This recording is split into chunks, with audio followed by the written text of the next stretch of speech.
Time to show him we are more than meets the eye.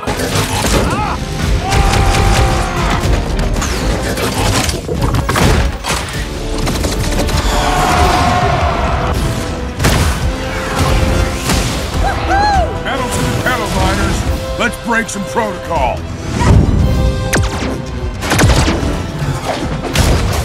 Kamusta kayong lahat? Nandito na naman tayo sa Filipino Chill Recap. At ngayon, pag-uusapan natin ang science fiction action film na tinatawag na Transformers 1. At bago tayo magpatuloy ay isa-shoutout muna natin si Bernardo Bacails, Michael Abinales, Ezra Monica Gonlonan, Jenel Pascua, Crystal Lazo Reyes, John Denver Bautista, Kuya Aison TV Vlogs, Aldo Pacero, Jeffrey Bore, at Shock Gadan. Maghanda na kayo dahil sa mga spoilers na darating. Nagsisimula ang Transformers 1 sa isang kahangahangang syudad na tinatawag na Bian, sa isang planetang kilala bilang Cybertron. Dito, isang sinaunang robot ang palihim na pumasok sa Archives Chamber. Si Orion Pax, isang mining bot, ay nakahanap ng lumang videotape. Ikinabot niya ito at agad na narinig ang isang garalgal na boses na umalangaw-ngaw sa katahimikan ng lugar. Hindi niya alam, isang security bot na pala ang na-activate. Habang walang kaalam-alam sa banta, pinunasan ni Orion ang tape at pinanood itong muli. Sa pagkakataong ito, gumana na ito at nagsimula ng magsalaysay ang boses ng kasaysayan ng Cybertron.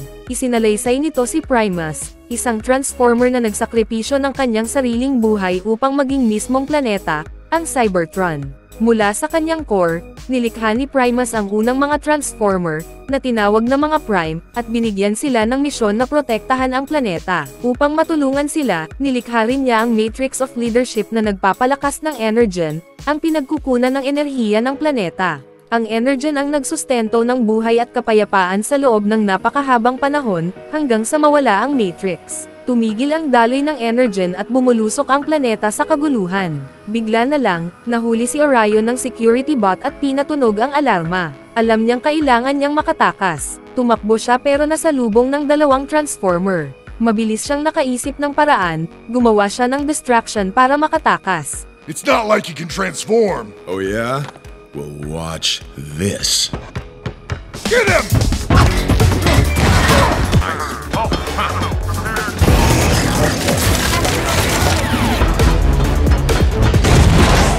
Tumalon siya palabas ng archives at napadpad sa sentro ng syudad. Sinubukan niyang magkunwaring kasama lang ng karamihan pero hindi ito umubra. Palapit na ang mga Transformer. Tumalon siya sa isang dumadaang tren at panandaliang nakaligtas, pero muli siyang nasupol. Nang akala niya'y katapusan na, dumating ang kaibigan niyang si D16 at gumawa ng distraction. Ginamit ni Orion ang pagkakataong iyon para makatakas. Habang magkasama sila, binanggit ni D16 na nasa ibabaw ng planeta si Sentinel Prime at kasalukuyang hinahanap ang Matrix of Leadership. Pinayuhan niya si Orion na itigil na ang kanyang paghahanap, pero tumanggi si Orion, hindi siya titigil hanggat hindi bumabalik ang daloy ng Energen. Pagod na siya sa pagmimina at naniniwalang may mas malaki pa siyang layunin sa buhay. Kinuha niya ang isang limited edition na Megatronus Prime sticker, ang paboritong Prime ni D16, at ibinigay ito sa kaibigan niyang tuwang-tuwa. Pero oras na para bumalik sa trabaho. Pagdating nila sa minahan, sinundan nila ang isang babaeng bot na si Alita 1 papasok sa tunnel kung saan nagsimula na ang paghuhukay ng Energen. Sa kalagitnaan ng excavation, isang bot ang aksidenteng nakabutas sa isang delikadong bahagi ng minahan. Sumigaw ito para umatras ang lahat habang nagsisimula ng gumuho ang kuweba. Pinangunahan ni Alita ang grupo palabas para sa kaligtasan, pero natrap sa loob ang isang manero na si Jazz. Nakiusap si Orion kay Alita na hayaan siyang iligtas si Jazz, pero binalaan siya nitong labag ito sa protocol. Sa kabila ng panganib, nanatili si Orion. Pinutol niya ang binti ni Jazz para mailabas ito at nailigtas mula sa pagkadurog. Nakatakas silang dalawa habang bumagsak ang buong mina. Galit na galit si Alita at sinabing muntik na siyang mawalan ng trabaho dahil sa ginawa ni Orion. Dumating ang kanilang supervisor na si Darkwing at agad na pinatalsik si Alita. Umalis ito ng masama ang loob at sinermonan si Orion. Humarap si Orion kay Darkwing at sinabing siya ang dapat sisihin, pero sinuntok siya nito. Buti na lang, nakialam si Dee at tinanggap ang suntok para sa kanya. Habang nagpapagaling ang magkaibigan, tinanong ni Orion si Dee kung hindi ba siya napapagod sa pagiging parang walang halaga. Umiling lang si Dee at sinabing ayos lang iyon, dahil siya naman ang nakialam. Biglang nagsalita ang isang automated voice, may live transmission mula kay Sentinel Prime. Nagtipon-tipon ang lahat, inilahad ni Sentinel Prime na nabigo siyang matagpuan ang Matrix sa ibabaw ng planeta, pero ipinagmalaki niyang natalo niya ang mga alien na Quintessence na responsable sa pagkawasak ng Energen.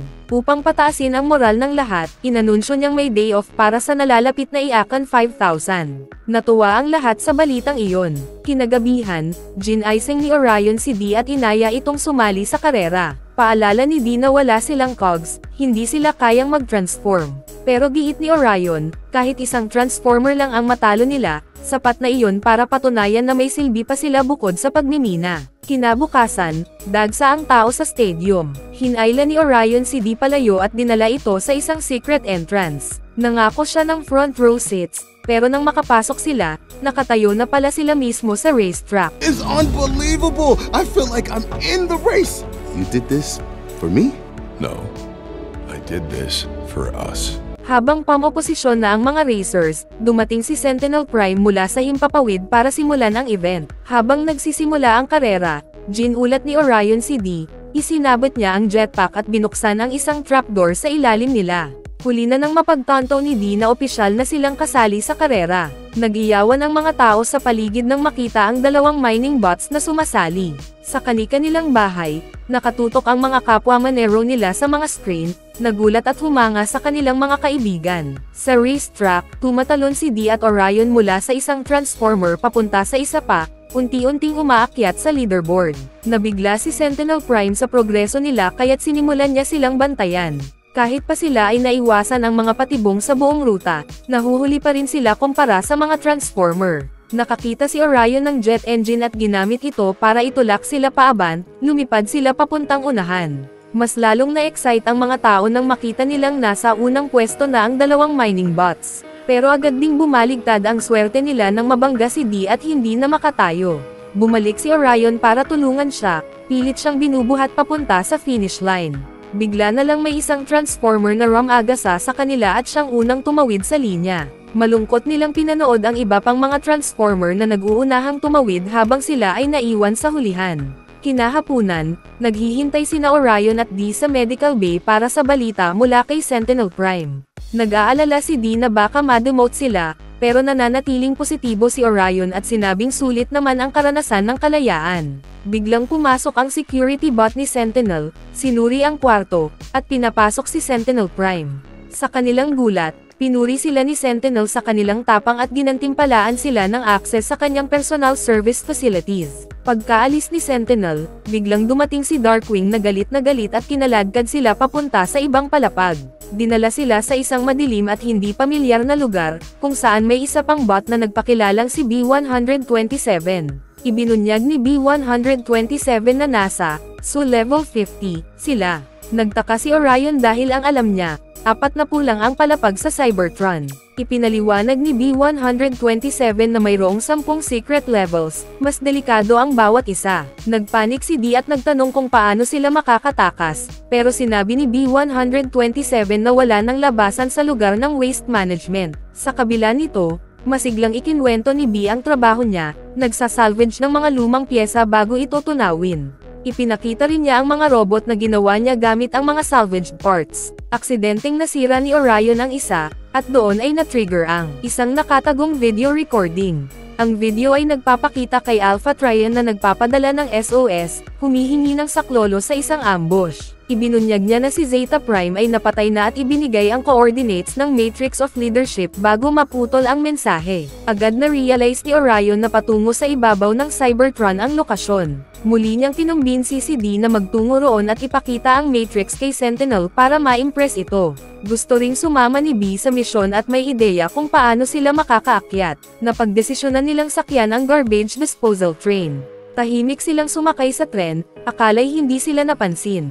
Ngunit bago pa man ito makaalis, dumating si Alita dala ang isang kahon ng basura. Pagkakita sa kanila, agad siyang umalis pero natrap sa loob habang umaandar ang tren.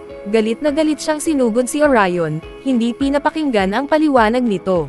Sinisi niya si Orion sa pagkasira ng buhay niya at pagkakademote. Habang nag-aaway sila, bigla silang napansin na nasa ibabaw na sila ng planeta. Sandaling huminto ang tensyon habang namangha sila sa tanawin. I am speechless.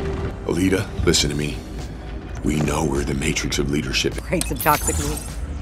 Whoa, where did you get this? The Sentinel told us he was going to the surface, and then we found this message. This was too important to wait. It will change all of our lives. Guys, what is that?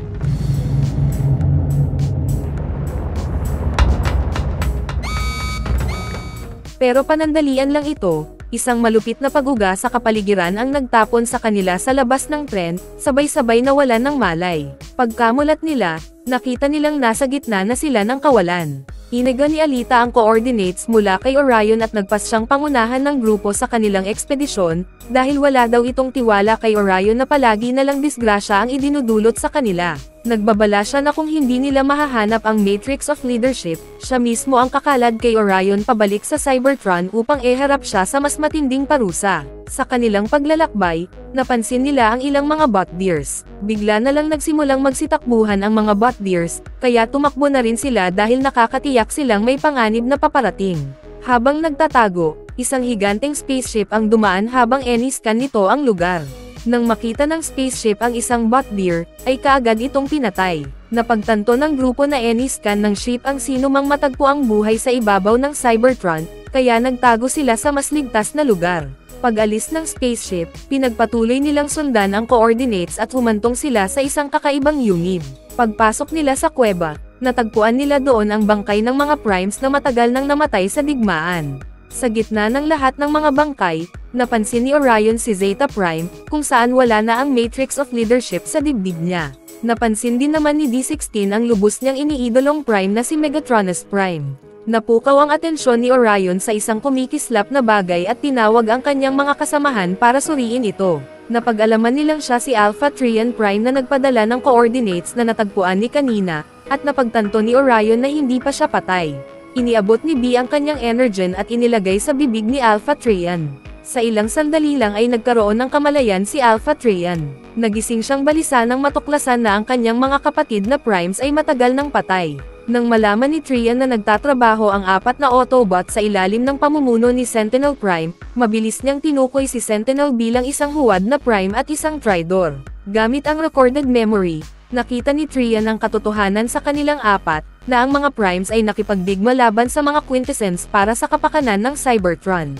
Ngunit ipinagkanulo sila ni Sentinel na nakipagsabuatan pala sa kanilang kaaway upang lipulin ang lahat ng primes sa kagustuhan nitong pamunuan ang Cybertron at angkinan ang Matrix of Leadership. Matapos niyang patayin ang iba pang primes, sinubukan ni Sentinel na kunin ang Matrix of Leadership para sa kanyang sarili, ngunit dahil pinipili ng Matrix kung sino ang karapat-dapat na mag-angkin nito, naglaho ang Matrix of Leadership. Hold on. You're saying that the Matrix of Leadership just vanished? Why would Sentinel do that? To make a bargain. Matapos makarinig ng ingay, lumabas ang 4 sa kuweba para lamang matuklasan ang pagdating ng spaceship ng Quintessence na bumababa upang makipagkita mismo kay Sentinel Prime. Dito nila lubos na naunawaan kung gaano kataksil si Sentinel Prime nang lumuhad ito sa kanilang kaaway. Sa lalo pa nilang pagkagulat at pagkadismaya, ibinigay ni Sentinel sa pinuno ng Quintessence ang mga pinaghirapan nilang minahin energen. Ngunit ang pinuno ng Quintessence ay hindi na kontinto sa inaalay ni Sentinel na energen kaya halos patayin nito si Sentinel dahil sa mababang supply ng energen. Nagmakaawa si Sentinel na ito lang ang kinaya nila at mas pag-iigihan niya pa raw sa susunod. Dito nga nabunyag na ginagawa pala ito ni Sentinel upang hindi tuluyang wasakin ng Quintessence ang Cybertron at patuloy pang makapamuno si Sentinel sa kanyang huwad na pamumuno sa Cybertron. Nagsimulang mag-alab ang galit ni D16 dahil hindi niya matanggap na sa buong buhay niya ay nabubuhay siya sa kasinungalingan ni Sentinel, na itinuring niya pang bayani. Ipinahayag niya ang kanyang pagnanais na patayin si Sentinel, pero para sa kanya ay imposible ito dahil sila ay mga hamak lamang na minor at walang Transformers cog. Nang marinig ito ni Alpha Trian, pinahayag niya ang katotohanan na walang Autobot na isinilang na hindi nagtataglay ng Transformers cog, at ninakaw daw ito sa kanila ni Sentinel bago sila magkaroon ng kamalayan.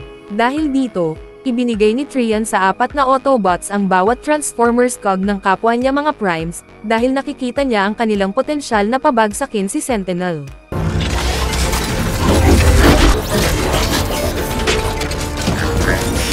They were one, You are one. You gave us the ability to change your world. Matapos makamtan ang kanilang mga bagong anyo, natunton sila ng mga goons ni Sentinel sa pangunguna ni Arachnid. Binigay ni Alpha Trian ang isang video recording bilang patunay ng pagtataksil ni Sentinel at inatasan silang ipaalam ito sa buong mamamayan ng Cybertron. Nagpasya si Alpha Trian na pigilan ang paparating na mga kalaban, nang sa ganoon ay magkaroon sila ng sapat na oras sa pagtakas. Nag-transform siya sa isang malabong na bot upang labanan ang Quintessence.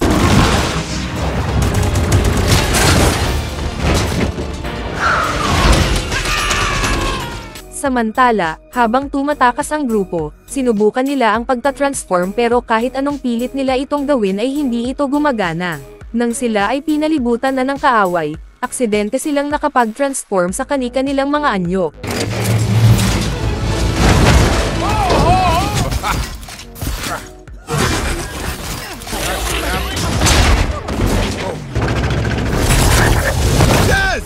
Sa kabilang banda, ay nadaig ni Arachnid si Alpha Trian at dinala siya kay Sentinel. Tinanong siya ni Sentinel kung sino-sino ang mga kasama niyang Autobots sa kuweba. Nang sagutin ni Alpha Trian na sila ang mga Autobots na tatapos sa kanyang huwad na pamumuno, nang marinig ito, inilabas ni Sentinel ang kanyang espada para tapusin si Alpha Trian. Habang pabalik na ang grupo sa Cybertron, sinabi ni D16 na hindi niya na ipagkakatiwala ang kanyang sarili sa kahit kanino mang pinuno magpakailanman, at determinadong patayin si Sentinel sa anumang paraan. Sa hindi inaasahan, ay may biglang nag-electric yow sa kanila at nawalan sila ng malay.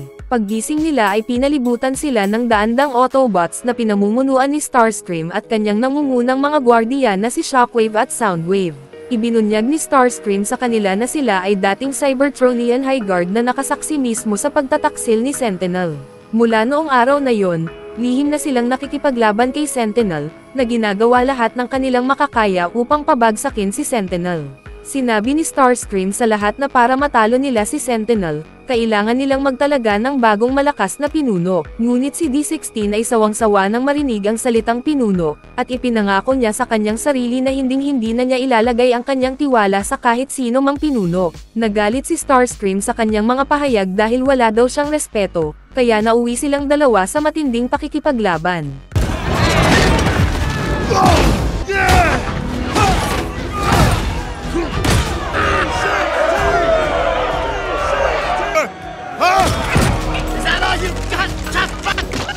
Nagawang matalo ni D si Starscream at sinurpresa ang lahat nang maglabas siya ng sandata mula sa kanyang kamay. Pagkatapos noon, pinagrally niya ang lahat ng High Guard, kung saan pinapili niya sila kung mananatili ba silang magtatago o sasamahan nila siyang sugurin at patayin si Sentinel. Sa mga puntong ito, napansin ni Orion na unti-unti nang nilalamon ng galit ang puso ni D16 at hindi na siya ang D16 na nakilala niya. Si Arachnid, na sinamahan ng mga sundalo ni Sentinel at hukbo ng Quintessence, ay natunton ang pinagtataguan ng mga Cybertronian High Guard at naglunsad ng aerial attack. B, come on!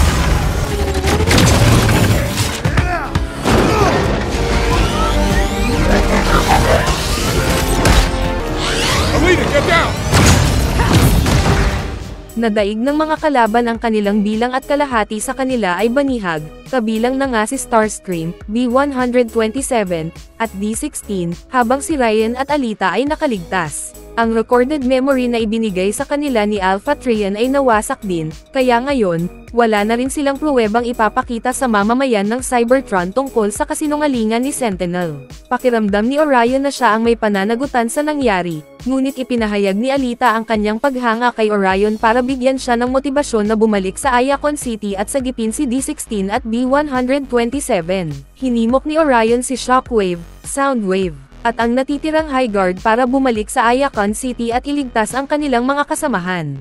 Para magawa ito, ay maglulunsad sila ng sorpresang pag-atake. Ngunit bago yon, ay magre-recruit pa muna siya ng karagdagang tropa na tutulong sa kanila. Lumipat ang eksena kina D at B na nakatali, kasama ang iba pang High Guards. Hindi nag-aksaya ng oras si D16 sa pagpapalam sa kanyang dating kinikilalang bayani kung ano ang tingin niya sa kanya ngayon. Tumangging lumuhad si D sa harapan ni Sentinel upang ay pakitang wala na siyang kinikilalang pinuno, kaya itinumba siyang muli ni Sentinel. Pagkatapos ay napansin ni Sentinel ang sticker ni Megatronus Prime kay D16 at inihayag na maging siya ay iniidolo din si Megatronus Prime, kaya pinatay niya ito at kinuha mismo ang kanyang Transformers cog.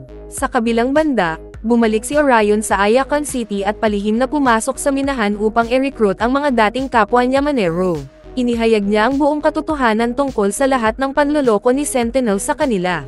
I went to the surface and I learned the truth. We were all born with transformation cogs, and then Sentinel, he stole them from us. But now, fight back against Sentinel with me. Now is the time for us to stand up. Lahat ng Manero ay naantig sa talumpati ni Orion at sinimulan nilang isiga ang kanyang pangalan. Balik kay Sentinel, matapos niyang tatakan si D ng imahe ni Megatronus Prime sa kanyang dibdib, hindi nagpatinag si D at muli itong tumayo. Nang tatapusin na sana siya ni Sentinel, si Alita, kasama ang hukbo ng High Guards, ay nagsimulang maglunsad ng sepresang pag-atake. Sumali din si Orion sa pakikibaka kasama ang daan-daang Manero na nahikayat niya.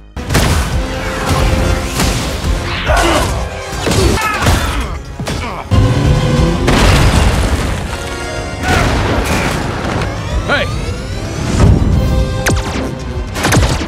Pinakawalan ni Orion si D at pinaalam kung paano nila mapipigilan si Sentinel. Ngunit wala nang pakialam si D at sinabing papatayin niya si Sentinel sa sarili niyang paraan. Sa gitna ng matinding digmaan, lumitaw si Sentinel at kinalaban silang apat.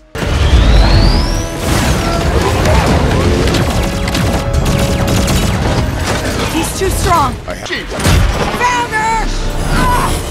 Hinarap ni D si Sentinel sa isang matinding sagupaan, ngunit maliwanag na walang binatbat si D sa lakas ni Sentinel. Nagkaroon ng plano si Orion kung saan gagamitin nila ang memorya ni Arachnid upang isiwalat sa buong mamamayan ng Cybertron ang buong katotohanan. Dahil dito, walang takot na hinarap ni Alita si Arachnid.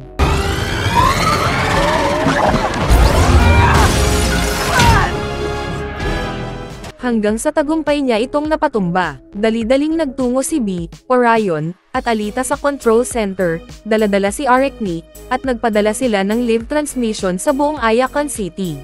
Nang papatayin na sana ni Sentinel si D, bumulaga sa kanya ang live transmission broadcast patungkol sa kanyang mga kasinungalingan na napanood ng lahat ng Autobot sa buong Cybertron. Habang nagambala si Sentinel, sinamantala ni D ang pagkakataong atakihin si Sentinel.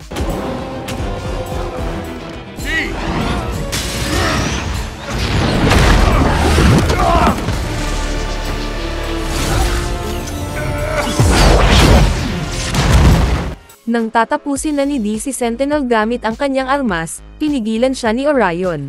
Sinabi ni Orion na panalo na sila sa digmaan dahil batid na ng lahat ng mamamayan ang kasinungalingan ni Sentinel. Ngunit hinayaang lumunin si D ng kanyang galit at pinagpatuloy ang pagpaslang kay Sentinel. Pero sa halip, ay hamarang pa rin si Orion, kaya siya tuloy ang nabaril ni D. Why did you do that? Why? No. I'm done saving you.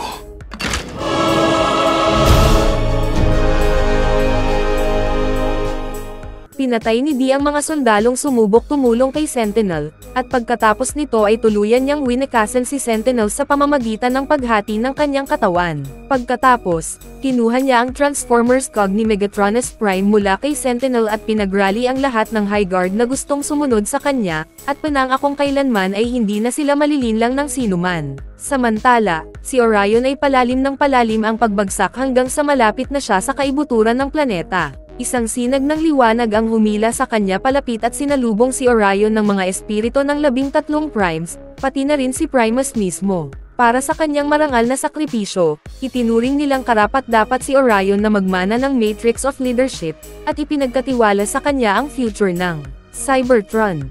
Kaya muling isinilang si Orion Pax bilang si Optimus Prime.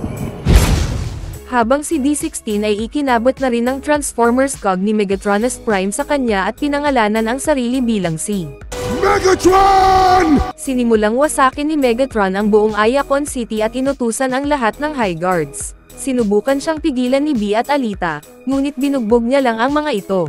Ilang sandali pa, biglang lumitaw si Optimus Prime at hinarap sa matinding duelo si Megatron.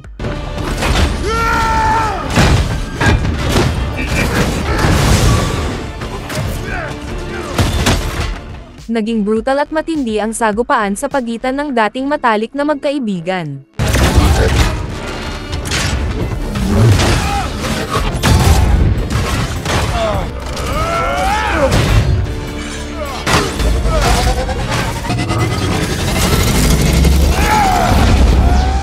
Sa una ay nangingibabaw si Megatron, ngunit inilabas ni Optimus Prime ang kanyang parang palakol na sandata.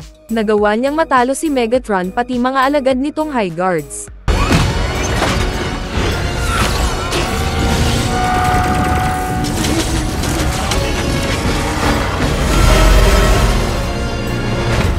Alang-alang pa rin sa kanilang pagkakaibigan, hinayaang mabuhay ni Optimus Prime si Megatron, ngunit pinalayas siya sa Ayakon City. Bago umalis, ay nagpahayag si Megatron sa kanya na hindi pa sila dito nagtatapos. Pagkaalis ni Megatron at lahat ng kanyang mga tauhan, itinalaga ni Optimus Prime si Alita at B-17 bilang mga commander upang tulungan siyang pamunuan ang buong Cybertron.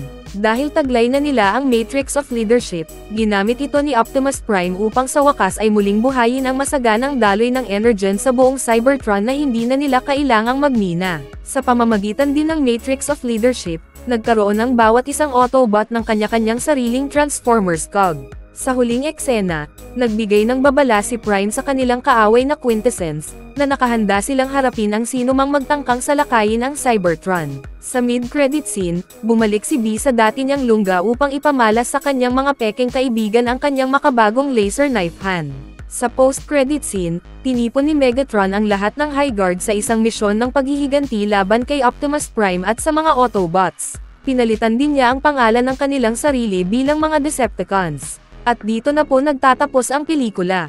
Mag-subscribe na kung hindi ka pa nakasubscribe, pindutin na rin ang notification bell at like button para sa marami pang movie recap katulad nito, at mag-iwan ng comment down below. And as always, thank you for watching.